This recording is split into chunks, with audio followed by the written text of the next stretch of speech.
You're listening to the What is a Woman podcast, hosted by the Catholic Family Podcast. Hello, everyone, and welcome back to the What is a Woman podcast. My name is Holly, and as always, I'm joined here by my mother, Mandy, and we are excited to be back for another episode. Before we jump into it, though, we will say, Jesus, meek and humble of heart, make our hearts like unto thine. And for those of you that maybe this is your first episode and you're just tuning in for the first time, this is a podcast primarily for women, but if men want to listen to, they're more than welcome to, where we discuss the book Missions and Duties of Young Women, and then a few other relevant topics to the week. Right. So just if you're new here and you want to figure out what this is about, that's what we do. And the book is available on our... on our website. We were going to put on our website that cute little book my niece made. Did you do that? Or you will do it? I will do it, Mom. This is recording in the past, so I can do it. By the time they hear this, it's not live. So yeah, we have First Communions. Is it this Sunday?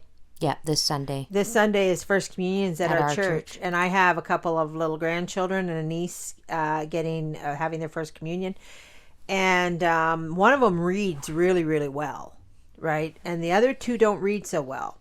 So I mean, there's 6 going to be turning 7, and they pick out spot words and they're learning to read, but it's very, very difficult for the kids because they have to do their first confession first, right, before they have their first Holy Communion, and you can't just hand them a card and say, read this and meditate and think. Because at our church, we have these cards. I don't know how other people do it at their church, but we have these cards by the confessional that you can pick out and take into the confessional with you, laminated cards, and they just say steps to make a good confession, which are good for adults. Right. And how to make a confession, but it's just a white page with black print. Yeah. And so for a little kid, that's kind of... And it's way over their head. And so I've been teaching my little grandchildren. They come and we go over things, and I thought, oh my gosh, if the lack of being able to read well is a little bit of a hindrance. And I thought of a way. I said, and I asked my niece, because she makes little booklets all the time, so I said, Katie, do you think we could make a little book of pictures? Your niece. Yeah. So the one having the First Communion is your great niece. My great niece. You've said niece like 3 times, and now it's probably pretty confusing for our listeners. Well, it's a lot of people. Your niece is making a book, and they're having their First Communion. No, my great niece is having her First Communion. Your great niece's mother, who is your niece made the book. Made the book, right? So she whipped it together pretty speedily. She's really good at it. Yeah, so and with little pictures and just minimal words. Like, was I vain? Yeah. Right? With a little girl looking at herself in the mirror. So they can relate more to it. So we'll put that. Flip through the little book and just think about the pictures and the words. Yeah. So we'll put that on the website and people can print it off. You can print it off and laminate it. She puts it together with 2 little punches holes in it. It makes a flip book out of it with just 2 little binder rings. But you don't have to do that. You can just print it off. You can do it however you like. We'll just put it there for you. So it'll be there, and then the link will be in the description on this video. And it'll be free too. Yeah. Right. So anyway, so that happened this week. We got our little book together. But also another thing happened this week. We made a video, was it this last week? On the Catholic homestead. And if you watched it, and I know some of you did, you will see that we had to go check our bees. Mm-hmm. And I'm going to say we're really bad bee farmers. No, you're a bad bee farmer. I'm not a bee farmer at all. I've checked out. You've checked out. Everybody's checked out. Okay, we're going to have bees. I'm over the bees. That's a great idea. Let's get some bees. No, I'm not over the bees. What I'm over is the massively angry hive that we had last year that attacked. Yeah. Okay, now I want my mom. I want you to picture this because it's true. You ever seen the cartoons when the bees come out and swarm and they chase a guy? And he's running and screaming. That's what it was like. No, and the guy is running and screaming towards somebody else that doesn't have a bee suit on, and they have a bee suit on. I'm telling you, that was my mom running towards me, but bringing them to me. They had my number. They didn't have your number. So why'd you bring them to me? Well, because I was running to get some shelter away. I know, and I'm running away from her. She's running towards me. I'm running away from her, yelling at her to stop running towards me because this was last year, and I was just filming. No, I wasn't filming.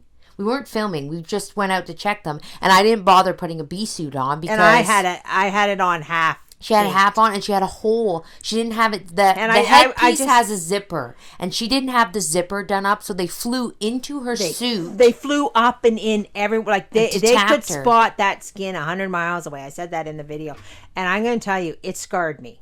Right, so I do not. She's traumatized. I'm traumatized by the bees, right? Because we had to go out there, and I'm determined. I'm determined to be a bee farmer. Be a bee farmer, right? So I have to get it together. Yeah. And I was just like, how am I going to be? And you won't do it. Ava's gone. She's like, I'm gone. It's not that I won't do it. I think I would do it if we got better bee suits. Let me preface by saying I ordered a bee suit for $25 off of Amazon. You might as well go out there wearing tissue paper. Yeah, it's not that bad. It's horrible, Mom. Yeah. When you feel that real bee suit that my sister bought you. Yeah.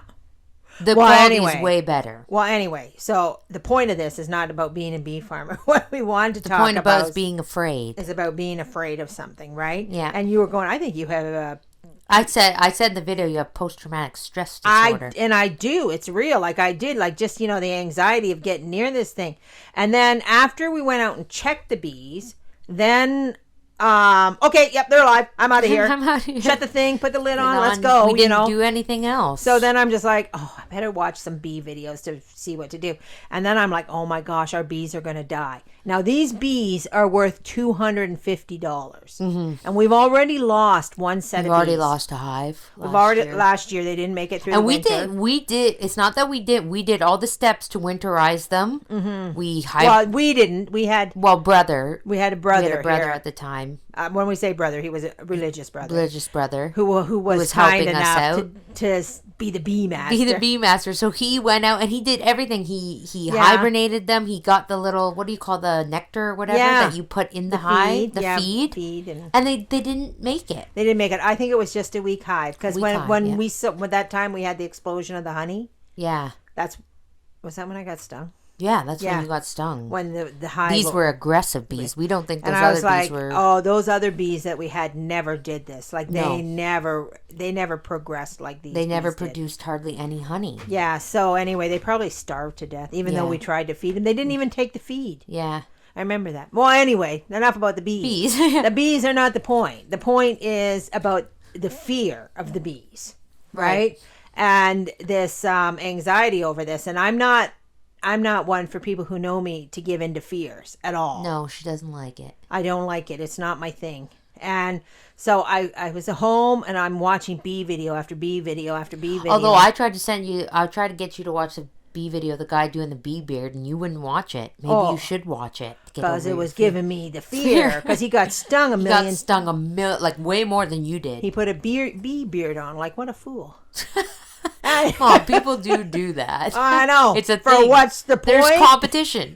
I don't know. Who can have the biggest bee beard? And anyway, it's a good thing I'm not allergic to, actually. So, I mean, I know I'm not allergic. So yeah, now we know you're not allergic. So I know I'm not allergic, and I know that it doesn't even hurt that much. It was the swarming where they attack you. Like, just pretend you're being attacked by a grizzly bear. It felt like that, Yeah. And so that was the fear, right? So I was like, no, I'm going to be a beekeeper. I'm going to get this. I'm going to wrap my head around this fear. I went out on Sunday. Mm-hmm. By herself. All by myself. There's no video proof, so we don't know if she actually did this. I did, but I went and I ordered some splash pants. Yeah, she's going to go for the splash pants. I was like, I need more pants on, right? And I'm making sure that every ounce of my skin is covered so that... But, let me just say, when you watch beekeeping videos on YouTube, there are beekeepers that don't wear bee suits at all. No, and they go, oh, got stung. Oh, I got stung. They don't even flinch. They don't even flinch. They just kind of flick the bee off their hand. They got stung. They didn't get swarmed. Yes. No, there's a difference, I think. But right? I'm sure maybe at some point in their beekeeping career they've been swarmed. Oh, perhaps. I'm guessing. Well, this is okay. So this is the thing here. It's about us conquering our fears, right? And funny enough, so I had already set up in my mind that I was going to talk about this, about how that to conquer our fears. Right. And then Michelle Davis put out that video about, the mice. Yeah. And the rats. Yeah.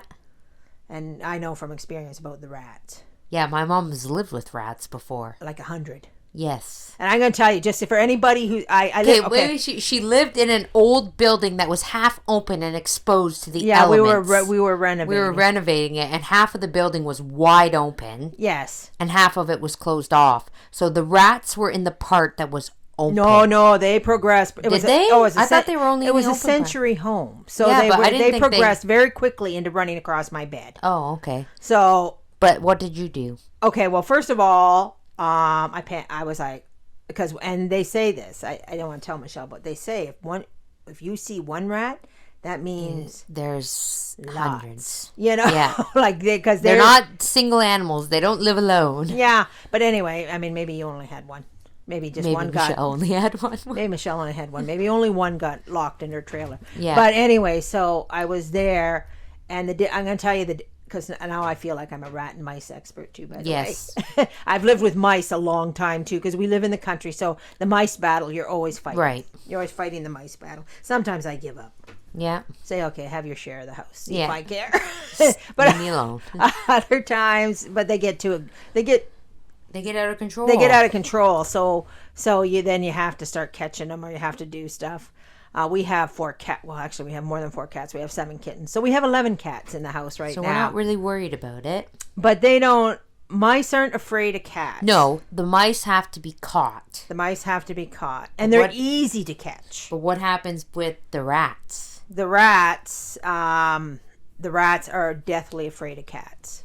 So, Michelle, if you want to get rid of that rat, you get a cat. You get a cat. Right, and when you saw one, because didn't you Google it? You Googled it. No, I didn't Google. I didn't Google it. I didn't do anything because I don't know why. No, but you told me that if a rat sees a cat, it will scream paralyzed for 24 hours and alert all the other rats. Pack their bags and move. But didn't you hear it? I didn't hear it, but I saw it. So what happened was, I had these rats, and I thought, I'll set out traps. And just like Michelle said, the rats are cunning. Yeah. Like, they're really hard to catch. You got to be a pro. I put out traps. They just ate the food. I put out poison. I put out everything. And let me say, this wasn't going on very, very long because it was a little unnerving. But I had kind of steeled myself against being afraid of things. Like, I am that type of person. Like, you are not afraid. Do not be afraid. The prayer to the Holy Ghost said there's only one thing to fear. What's that?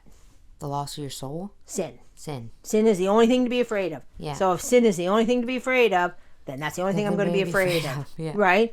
So anyway, so my mother had a cat at her house that was left behind in her house by some relatives. And anyway, so she didn't really care about this cat. So I took it. I said, well, I don't know, maybe I'll try a cat. And I was afraid for the cat. Yeah. I was like, oh, what if I bring this poor kitty here and all the rats attack him, because the rats, they have no fear of nothing except for cats. Like, mice run away from adults, from humans. They rats run away. Don't. Rats do not. Yeah. Right? So if they want to walk across your bed while you're sleeping in it, they will do that. Stop. I know. It's just it is the thing of chills. I'm going to say that.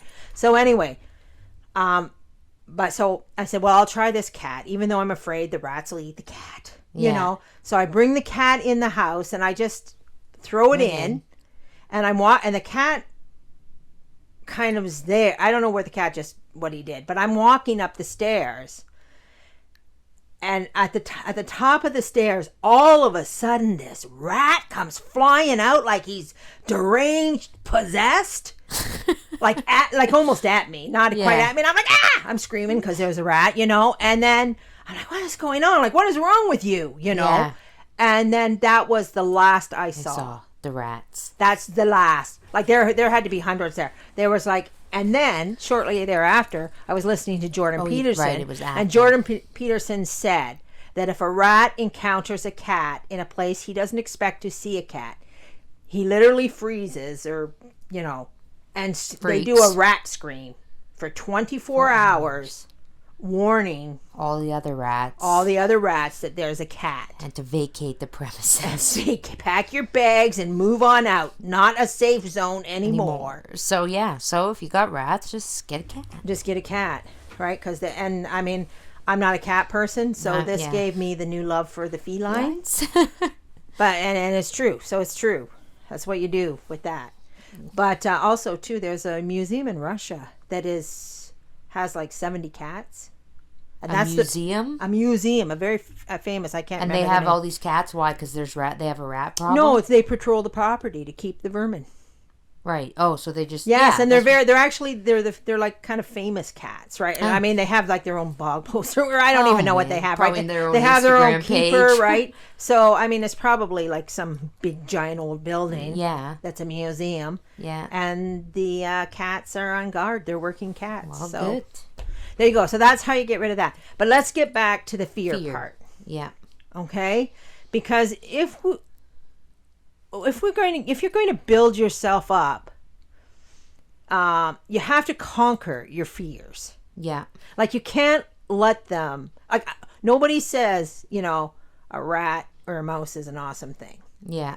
Like they're not. They're I would like to live here, and they can live over there. Yeah. Like nobody wants to be near them, but we can't make ourselves so of the fears. Right. I mean, in my particular case, I'm working on my fear of the bees.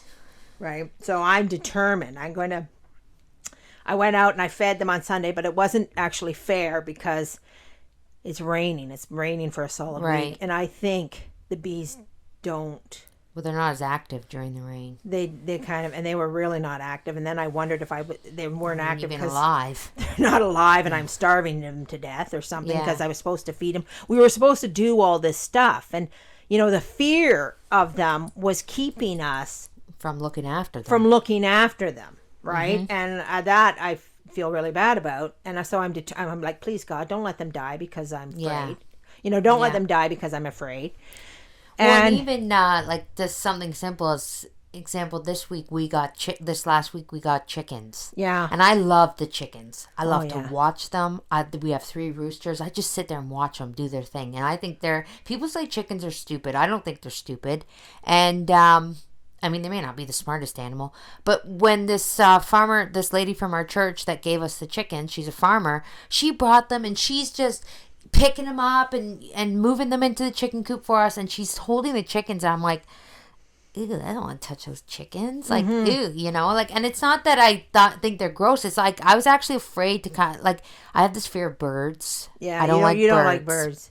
But the chickens I don't mind because they can't fly over your head, but something about the wings, I don't know. But anyways, I thought, this is stupid.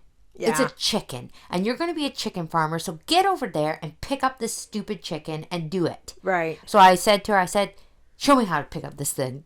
I'm going to do it. And I just did it really fast. Yeah. And once you've conquered and once I did it once, I'm like, why were you afraid of this? That's no big deal picking up a chicken. But you got to do it once. Yeah, but for me it was. Yeah, no, I know. It was for me too. Yeah, like I'm just saying, so everybody has this is out of my element. Like I don't run around with the chickens, Yeah. But anyway, so I think, ladies, that whatever your fear is, and we have a lot. Be it as small as a mouse or as big as, I don't know. Bugs. People are like, spider. Yeah. You were telling a story about somebody who had to call she even saw a spider in her house. She would call somebody to come and get it. She couldn't cope with the spider. They say that arachnophobia. Isn't that the fear of spiders? Yeah. Arachnophobia, but I don't know. I don't know. I have you have all kinds of fears. Like I don't like the water. Yeah, my mom doesn't like the water. But I would go on a boat. I would go in the river. I would do it. I mean, but I'm just like, can we live without the water? Yeah. Yeah. But I would still do all those things. And that comes from childhood issues, know?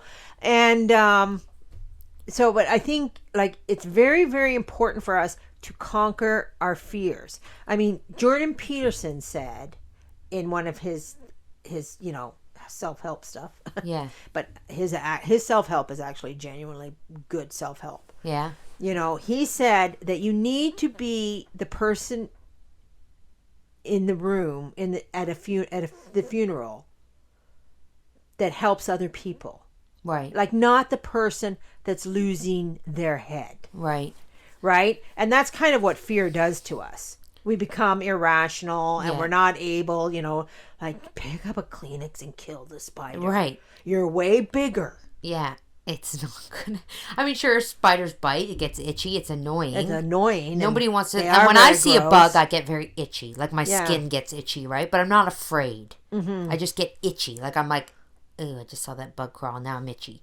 And then I have to sit there and go, get over it. Yeah. There's no bugs on you. You're just. It's in your head. Yeah. And then you move on. You know? I thought I had a what's a June bug flew in my head. I thought I was going to lose my mind. I was about 18. I started screaming, and of course I just like a cartoon again. Like, yeah. I'm screaming. Mom, you are like a cartoon.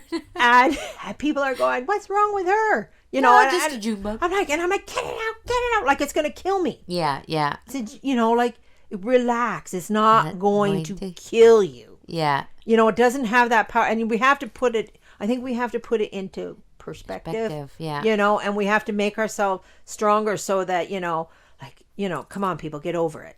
Yeah. And like, I mean, conquering your fears. Okay. So for example, this is what I think, am I ever going to go skydiving? No. Am I afraid of skydiving? Maybe. Yeah. The thought of jumping out of a plane with nothing but a backpack and a piece of net or whatever it is, parachute. Your brother loves it. My brother loves it. He does it all the time. Am I ever going to do it? No. Yeah. Am I afraid of it? Probably yes. Is that a fear that I need to conquer? Don't think so, because I don't think it's necessary to living. Now, getting up a ladder? No, getting up a ladder. Getting up a ladder. Yes. A fear of heights. A fear of heights. I mean, that's something that I think if you have a fear of heights and you can't get on a ladder, you should try to conquer that. Yeah. Because getting on a ladder is a very useful thing. Right. You become a cripple. You become a cripple.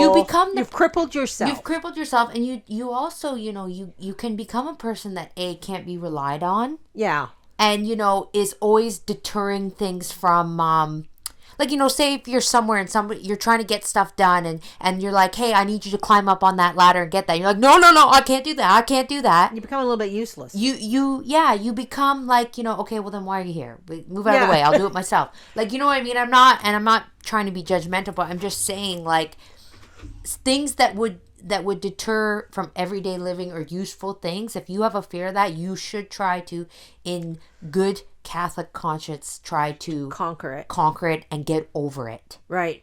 There was well, a couple things. Like, after my husband died, I was out here in the middle of nowhere, no lights, no sounds, no nothing, and I was in this big house all by myself. So you had mentioned, it's dark out here. It's dark here, and you had mentioned that how I used to watch Jesus in Nazareth. Yeah, and I practically have it memorized. Yeah, and why? There's a reason why I did that, was because I would go to bed and put on Jesus in Nazareth. Right.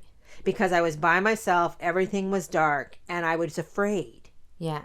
So I was like, okay, you got to stop being afraid. Yeah. Right? So I guess I'll just put Jesus in the room. Yeah. And I'll go to sleep. I'm here with Jesus. If I'm going to get murdered in the middle of the night, at least I'm lulled to sleep by Jesus in Nazareth. I mean, you have to have the confidence that, God allowed it. Yes. For whatever reason. And I mean, that's the other good point about a fear, is that if something does happen when you're afraid, or you're trying to conquer your fear, or even if you're not trying to conquer your fear and you're afraid, and something does happen, you have to remember that God has allowed it to happen. Right. Everything God has allowed to happen. I mean, I did the same thing for years too, because my husband worked midnights. Right. He doesn't anymore, but my husband worked midnights, and I couldn't take the quiet. Right. Because I would sit there and I would hear, a creak, or, a lot of things. My fridge made ice, and the ice, when it's made, it drops into the container and it makes a loud bang. Yeah. From the kitchen.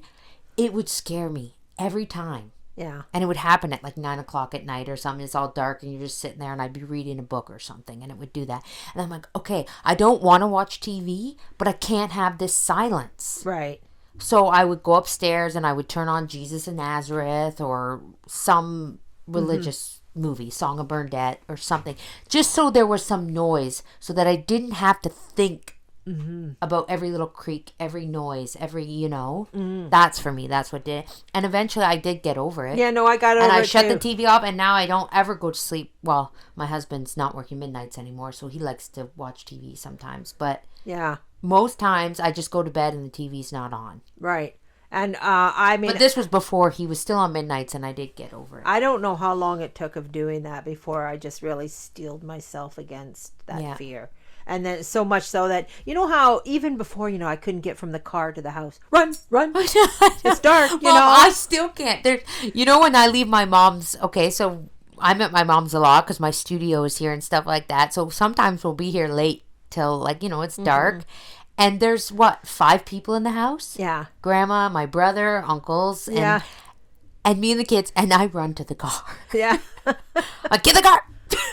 Because you have to understand, we're in the middle of nowhere. It's really dark out here. Yeah, I know, but you got to get over it. I know. And so and adjusting yourself to, there's situations where you could be, okay, this isn't right. We're down a dark alley in the city in the middle of the night. Right. We probably shouldn't be here. Let's boot it out of here. Yeah. But, you're out in the middle of nowhere. The chances are very slim. Yeah. You might get run over by a rabbit. Rabbit. You know what I mean? So you have to overcome the fear. There's also one of my favorite movies out there, and a lot of people don't like this movie particularly. A lot of Catholics, but I love the movie. Is what? The Staircase. Have you seen The Staircase? No, I've never seen it. Okay, with William Peterson. The Staircase is about the Staircase of Loretto, right? The what do we call that? Isn't it? No. It's the staircase that was said to be built by Saint Joseph. Oh, right. So I want to use magical is not the right word, but the mystical miraculous.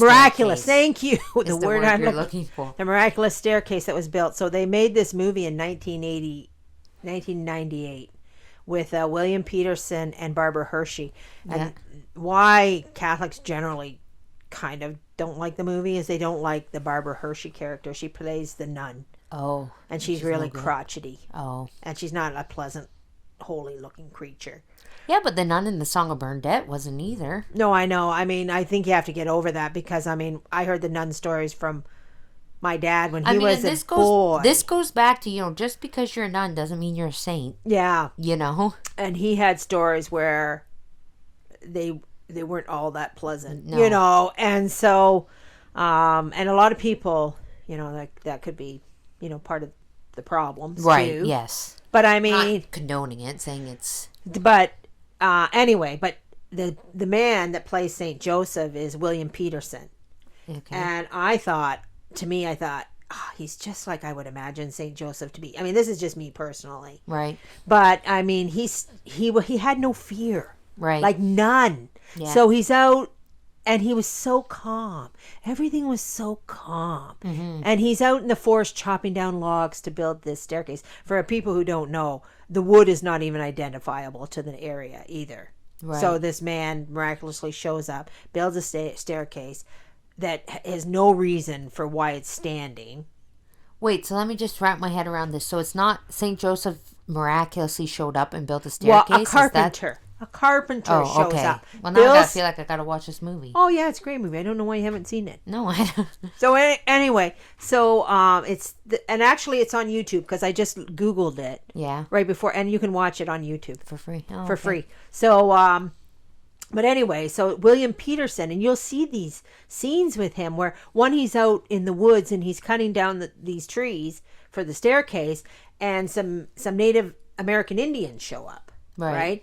That would be a little scary. Yeah, and he just looks up at them, and and the Indian is supposed to be Geronimo. I think Geronimo, right. The famous terrorizing Native Indian that was murdering and killing people. Right. And he looks up, and Geronimo says to him something like, "Aren't you afraid?" Yeah. And he goes, "No." Am I supposed to be? Yeah. And that's, and to me, like when I think about this, and if you want to watch the movie, you'll see that he plays this very consistently all through Oh, there is one scene where he gets mad, I think. But anyway, this lack of fear. Right. That, well, if you're going to murder me, God would want you to murder me. End of story. So I'm not afraid. I'm only afraid of sin. Yeah. Because that's the only thing that can actually hurt you. Right. Spiders can't hurt you. Mice can't hurt you. Rats can't hurt you. And bees can't really hurt you. I mean, they can all kill you, I suppose, but some way. But, I mean, the idea is that it's your immortal soul. Right. That is more important than anything bodily harm. Right. Right. So, well, I guess we should get to our book then. Why? So, have we run out of time yet? No, not yet. All this time of We're talking. just at half an hour. So let's we're going to finish up chapter 9 where we left off. So chapter 9 is private interviews before marriage. So I'll just start right off here from our book, Mission and Duties of Young Women. Quote, "But is it advisable for people to marry without personal acquaintance or without ascertaining the disposition of each other? Certainly not. They may and ought to converse together sometimes, but these interviews should take place in the presence of a prudent person and with the reserve enjoined by religion. Secrecy is certainly not desired from any good motive. It cannot be alleged as an excuse that the knowledge of the defects or vices of individuals is acquired only in private conversation, for it is quite the reverse. Young people on such occasions endeavor to make themselves agreeable by affecting manners and expressing sentiments which are not habitually theirs." End quote. Right. So the argument that you can't get to know somebody unless you're with them privately is nonsense. False. Yeah, it's not false. It's not only is it false, it's the exact opposite. Right. Because what it just tells, and what I know too, right? If you really want to know a person, you need to see how they interact with other people. With other people. Yeah. Right? Because when you meet somebody, they're on their best behavior. Like, and they're on their A people can game. be almost to the point of cunning. Like, I mean, aren't you on your best behavior the first time you meet? Well, you want to make a good impression. And then the more you get comfortable with somebody, you get a little more lax, and you get a little more lax, and then, And, of course, the idea that you're never, if you're looking for a spouse, like back in the 1800s, as should be today, you're never going to get to that point of being that lax with the person of the opposite sex. Yeah. If you're trying to keep away from sin. Right. Right? So the secrecy does the exact opposite. Yeah. It allows people to fool you more than you're already fooled. Right. By this cloak. And also, too, the other thing that's more present day is texting. The texting relationships. Yes, or the online relationships. Yes, because, a person could be one person through text. Yes. And then you meet them or you hang out with them in person and you quickly find that... Right. Is this the same person I was chatting with online? Like, you know what I mean? Like, you can be... Or you don't really... I find with texting, you don't... What I don't like about texting is you cannot send... You have no idea of the person's tone. Or body language. But the tone. Like, yes. You could say one thing. Yeah. Through text. And you could be sitting there typing it out. And your tone could be completely calm. And I mean, because I've had this with my husband before. Yeah. And he's like, "Why are you snapping at me?" I'm like, I'm perfectly calm. Yeah. Like, is that how you read that? You know, like, you don't know how the person is reading your tone. I do have to say that I wish all married couples would throw out their cell phones. Right. And this is why, when I'm texting somebody or people, I've been told before that I need to cool it on the exclamation marks. Yeah. And I'm like, well, I just want you to know that I'm happy. I want you to know this is important. No, it's not even like, or for me, it's always important. Exclamation mark. It's important. not. I don't use them for important. I use them when I want my tone to be like, I'm really excited, or like I overuse emojis, because. Well, emojis. How else? If a man uses a lot of emojis, question that. I know. Because it's a real girl thing to use emojis. Girls, yes, yeah. I'm not saying can't be a guy thing, but I do find it weird when men use emojis. Yeah. They also too, like, I mean, and I've always said this as, I may have mentioned this before, being a keyboard warrior. I never understood how people lost their cool so much. because to me it was just like you can fake anything at the other end of a keyboard. Well, maybe that's the problem. It is the problem. So what are you saying? Well, I mean, a lot of people do. Like when you're a keyboard warrior, Right. people are losing their marbles Right. at the end of a keyboard, right? Yeah. But to me, it's the easiest place in the world not to lose your marbles, because you can type, how's the weather, as you're like throwing things across the room, right? And they don't know it because they don't know what's going on in your head. Well, I guess, but if you're a keyboard warrior, you live off that. I guess. You don't want to talk about the weather. You want to talk about... Well, anyway, so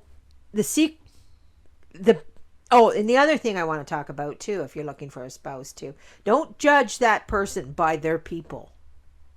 Right, because they're not going to... Yeah, their own people, they view them differently. They view them differently, right? So you have to see them. I mean, it's no secret that a mother would think that her child, whether it be son or daughter, is the best match for whoever. Right. Like if you're gonna say you're trying to find a husband, right? Right. Don't go by the mother's opinion of that guy. Yes, exactly. Like I'm just using an example, and I mean, any parent is guilty of that. I know. I just know that you think sons amongst their own people are the king. What do you call them? I don't know. What do I call them? The oldest boy. What's it called? Oh, Hung Nim. Hung Nim. Doesn't that mean the best? Well, it's Korean. I think it's Korean. I don't know. My brother says it all the time. Yeah. He always refers to my son as Hung Nim. Oh, is Hung Nim in the room? I thought it meant the best. They're the most important person. They're most important. Yes. I mean, that's what I take it as. It's supposed to be Korean. I have no idea if anybody's Korean out there and says, you don't know what you're talking about. That's not Korean. I mean, but isn't it even said too somewhere that if you really want to know who you are as a person or whatever, ask your enemies. Don't ask your friends. Don't ask your friends. They lie. They lie to you. They're not. When someone's calling you, if your enemy says something to you, it's probably truth. It was bitter, because it's bitter, painful truth. And they're not mincing words. Yes. Yeah. And so you have to look at what's said to you by those people. Yeah. And then you have to reflect and say, why are they saying that of me? Yeah. They just hate me for the sake of hating me. Sometimes that's the truth. Sometimes it's the truth, but who knows?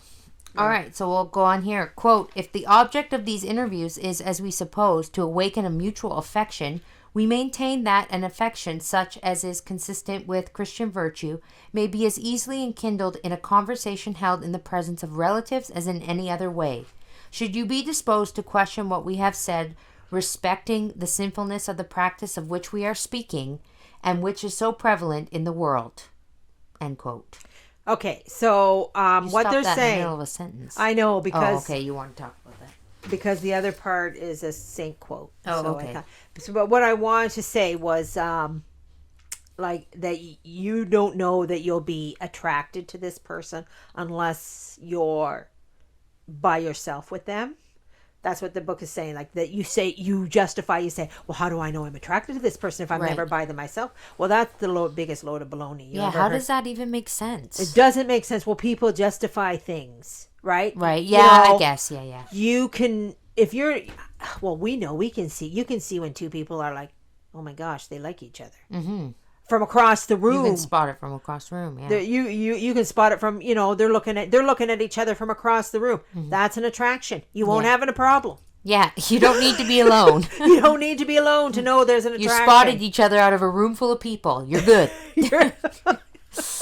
All right. So continue on. Quote, listen to the language of a saint who is distinguished for his great experience and the mildness of his decisions.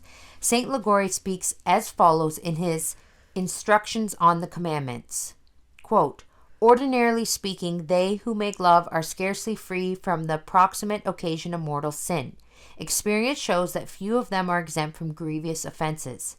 If they do not commit mortal sin in the beginning of their friendship, they will easily fall into it afterwards. For at first they speak together through a desire or predilection for each other's conversation. This predilection afterwards grows into a passion. When the passion has taken root, it blinds the mind and precipitates the soul into 1,000 sins of bad thoughts, of immodest words, and in the end of sinful actions, end quote. Right. So that's St. Liguori. St. Alphonsus Liguori is telling us that, blinds the mind. Blinds the mind. You will be in mortal sin. Faster than you can shake a stick. Right. You don't have to actually do things. Yeah. Like the minds and the passions, they start to run and they start to race. Yeah. And the next thing you know, you have to guard yourself from that. That's all. Like, I mean, the next chapter is going to, or not next chapter, the next thing you read is going to tell you, like, what happens if you're going to start your marriage out in mortal sin. Right. Well, why don't I just Why read don't you it? just read it? Okay, so quote, "We most earnestly recommend the foregoing reflections to the serious consideration of parents and all others interested in the subject. The pernicious custom, I'm not sure if I'm saying that right, pernicious custom which we here condemn will always, if not abolished, be an effectual check to the growth of solid and fervent piety in the Christian family. It leads frequently to the profanation of the sacrament of matrimony, and what can be expected from Christians who enter upon this new career by a sacrilege. Mothers are bound in particular manner to see that their daughters observe the rules which are here prescribed.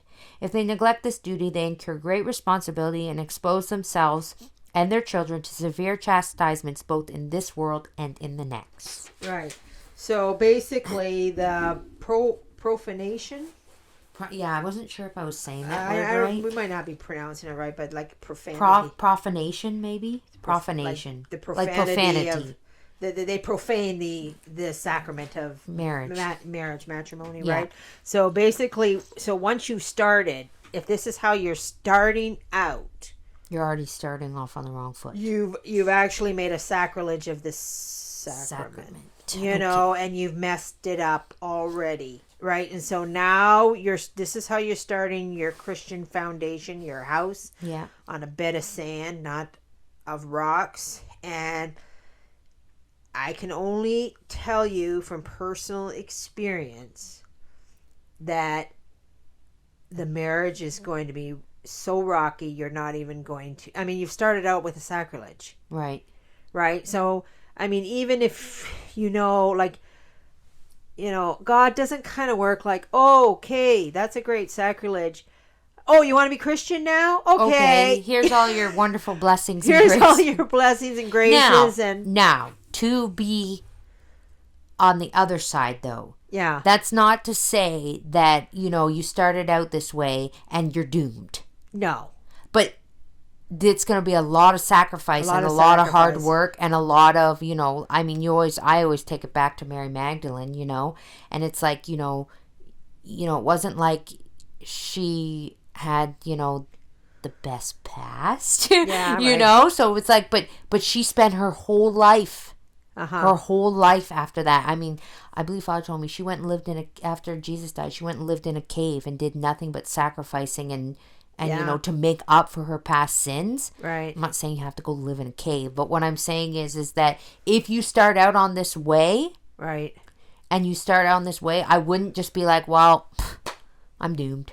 Yeah, see, like I would. No, because you want to save your soul. You want to save your soul, and you want to save the souls of your children. Right. See, because usually by the time you realize that you've created yourself a hornet's nest, you have all these children. Right. Usually, right? Yeah.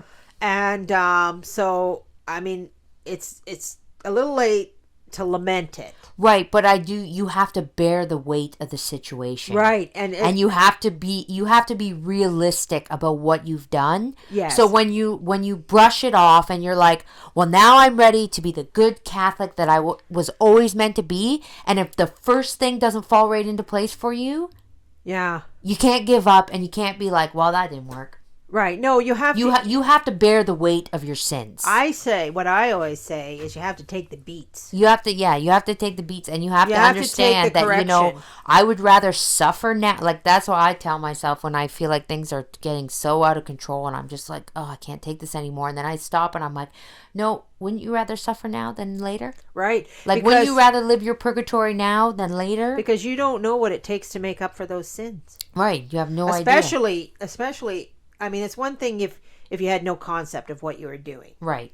But when you have that concept... When you have a concept of what you're doing and then you ignore it anyway, and you ignore all the teachings of your youth and decide your way is better or the worldly way is better, it comes with a price. And you don't know exactly what it takes to make up for that. Right. Like, you won't know till you're dead. Right. You don't know when you've made enough penance for it. Right. You don't know when you don't know how grievous it is. Right. In the eyes of God. Like, we don't know how accountable we actually are. So there's no meter to tell us. Right.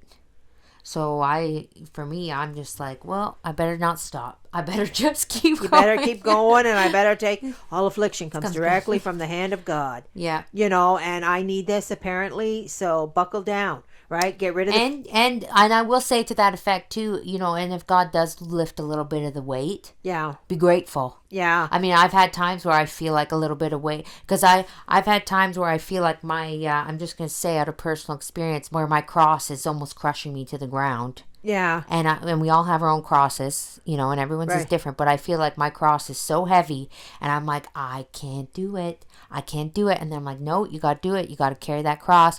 And then I've had instances where I feel in my soul that God has lifted a little bit of the cross for me. Right. Like, God's like, here, I'll help you carry this just a little while, And then I turn around and I'm like, wow, thank you. Yeah. Like, thank you for doing that, because I was about to break. Right. And God knows. Yeah. I believe, and this is the thing I love about our religion, and what carries me through is the hope. Mm-hmm. I love the sorrow, but I love the hope that, when God sees you're about to break, He won't allow you to break. Right. If you believe and you have faith, I believe that God will not allow you to break. Right. So you have to keep pushing, keep carrying the cross, and just pray that, and if it gets hard, I've had hard times where I'm like, God, I'm going to break. Mm-hmm. I'm going to break. Please help me, And He comes in. He's not going to ignore that prayer. Yeah. Well, I pray. What do you pray for? What do you say? I always have the exact opposite. No. You're like, give me more suffering? No. What? No. I say, this is the way it works for me, okay? I say, I can't do this anymore. I got problems. And then God sends me somebody with more problems. He goes, you think you got problems? Look at this person. They got problems. I'm like, okay, I don't have any problems, Lord. Well, no, that's happened to me before too, where I'm like, I'm feeling down in the dumps. I'm feeling a little sorry for myself. And then you see somebody come into your path and you're like, oh, maybe my problems aren't so bad. I have had that happen too. Oh, I had it a lot, because I used to, like I said, I had this farm, and I was like, I used to say all the time, I need a hero. I used to say, I just need a hero. That song that, who sings that I don't song? know who sings it. it. Used to go through my head all the time. Isn't it? Yeah, I need a hero. And then God would say, no, you're the hero. You're the hero. Pick up your britches and let's go. What are britches? He would say, okay, here. And I would get these people across my path that clearly needed help. More than you did. Way more than I needed any help, right? Yeah. And God would say, I'll show you who needs help. Well, yeah, I think that's God just putting you in check. Yeah. Yes, and I need a lot of it. You need to be put in check. No, I'm just No, kidding. I do. It sounds like I'm being disrespectful to my mother, but you have to know my mother, and I know that I know what my mother can handle, and it's a lot. So I'm just saying that because I know, you know. Well, anyways. After 60 years, the skin gets pretty thick. I tell it people all the time, I got skin as tough as leather. If you think my skin's tough, you should see my mother's. You can't hurt me. I know, we're being silly. But no, it's, and you know what? I honestly believe that sometimes if you can't and I don't mean this to sound disrespectful, but if you can't laugh your way through the suffering sometimes, Oh yeah. it's gonna cripple you, you know. So Right. sometimes you have to be like a little like, you know, what's the word? Light and jovial in your sufferings, and just be like, well, I mean, also too, that comes from knowing that it comes from God, yeah, right? and accepting that. And accepting it, right? Like, okay, this is God, you know, Yeah.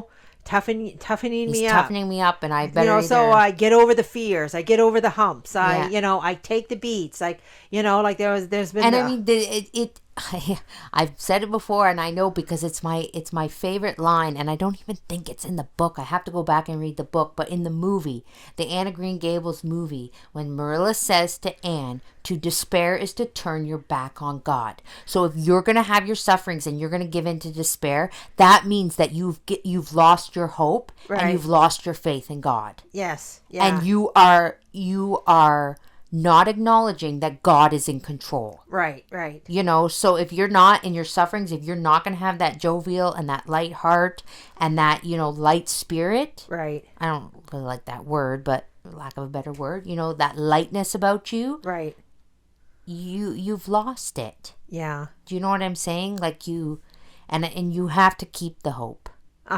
Faith, hope, and charity.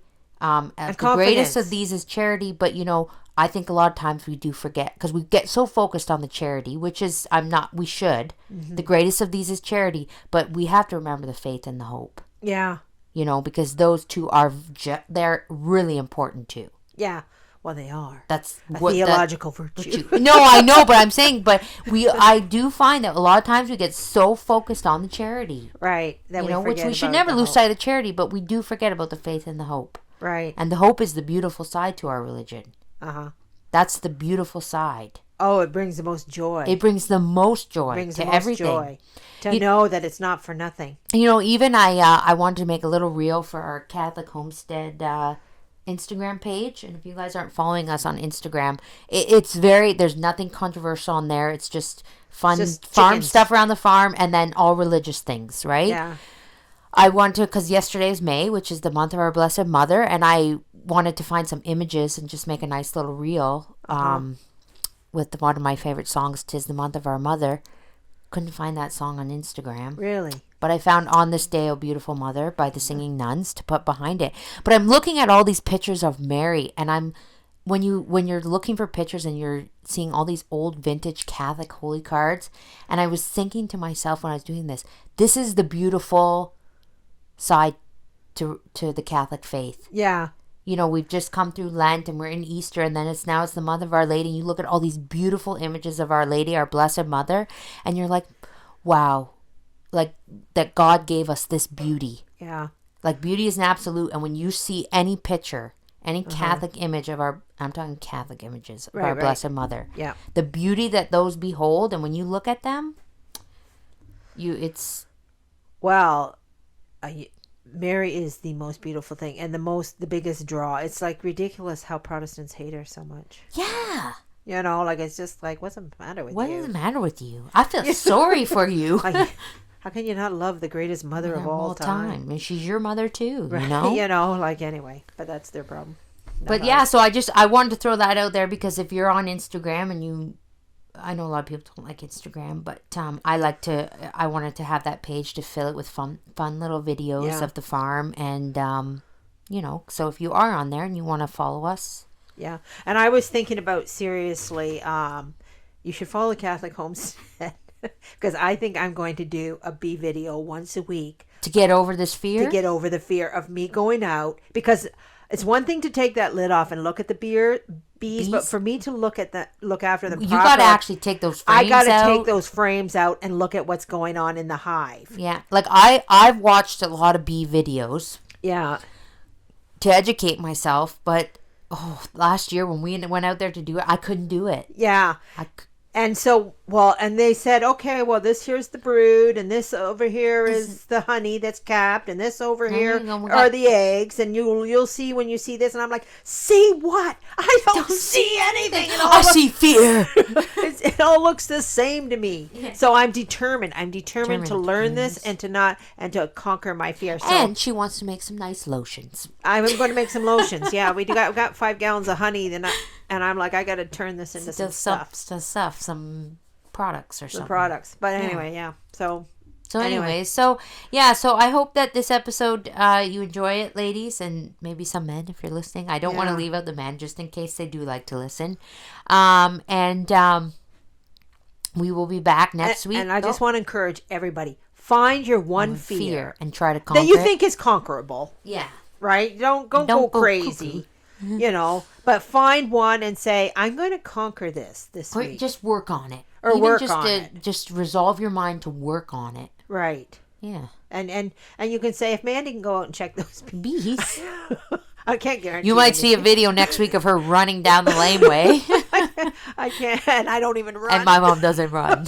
Running's not my thing. But anyway, I did when I was being chased by bees. Yes, she did run. I've never seen you run that fast. So anyways, but we hope that you have a very blessed week, and as always, may our Lord bless you and Our Lady guide you, and Saint Teresa pray for us.